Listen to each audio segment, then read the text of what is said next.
આગળ વધીએ સુરેન્દ્રનગરની વાત કરીએ, જ્યાં હકાભા ગઢવીની કાર પાણીમાં ખાબકી હતી। દ્રશ્યો આપને બતાવીએ ધાંગધ્રાના બેસાબગઢ સામેની આ ઘટના છે। અન્ય ગાડીમાં આવતા મિત્રોએ હકાભાનું રેસ્ક્યુ કરી તેમને બચાવી લીધા।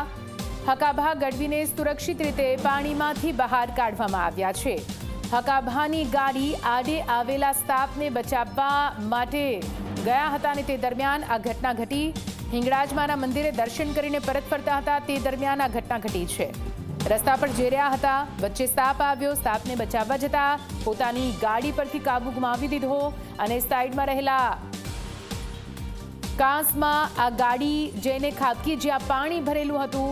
ધીમે ધીમે કેવી રીતે આ જે કાર છે, આ ગાડી છે, પાણીમાં ડૂબવાની શરૂઆત થઈ। જો કે પાછળ મિત્રોની ગાડી આવી રહી હતી, તેમના દ્વારા તમામ લોકોને બચાવી લેવામાં આવ્યા।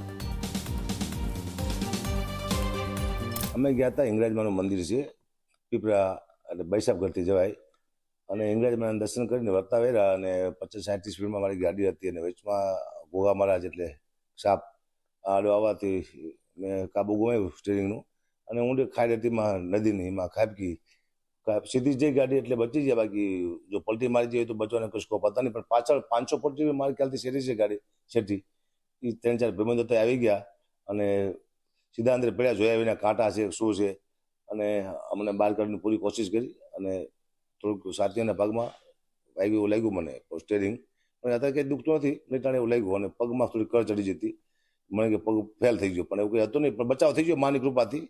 હા, બચવું મુશ્કેલ હતું કારણ કે કાચ બાંધો તો બચવું મુશ્કેલ હતું, કારણ કે કાચ પછી બહાર કોઈ ફોડી શકે નહીં, નીકળી ન શકે, અને પાછળ જો ગાડી ન હોત તો પૂરું થઈ જતી ભાઈ। આ ધીમે ધીમે ગાડી તો ધસતી જતી હતી, અત્યારે લગભગ ગાડી અંદર વહી 2 કલાક ઉભર્યા તો ગાડી અંદર પણ વહી જઈ ધીમે ધીમે।